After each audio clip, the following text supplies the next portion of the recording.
Guys, dito kami sa Sapa ngayon. Dahil walang pasok, ligo-ligo muna kami. Ito yung view dito. Maganda dito kasi maraming naliligo. Yan.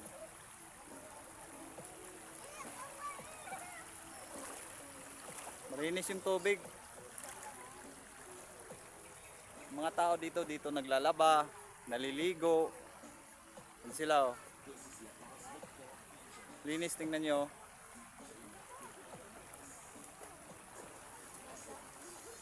Saka presko yung tubig. Galing dun sa bundok. Ayan. Bundok na yan. Yun ang galing.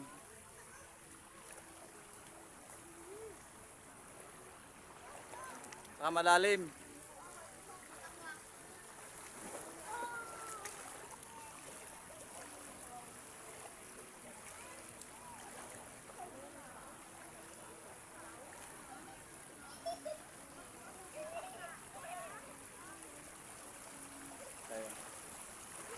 Yan sila. Magtanong tayo dito sa taga dito kung anong tawag dito ang ilog nila. So, para malaman natin, tanungin natin to. Boy, like boy, may tatanong ako. Matakot, tatanong lang. Anong pangalan ng ilog dito? Anong pangalan? Anong pangalan ng ilog dito? Hindi mo alam? Ikaw boy, alam mo?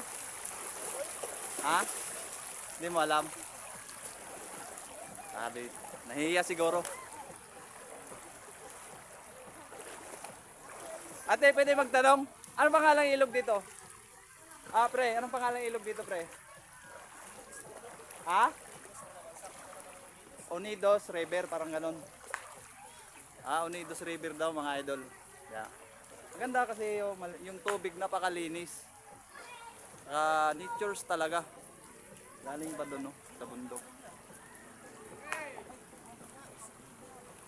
So, yun nga. Dahil yung mga bata, tinanong natin, nahihiya pa eh. Rice lang yan, at least meron tayong tanungan na isang tao na pwede natin makuha kung ano yung pangalan dito. So, yun lang muna, balik muna tayo doon.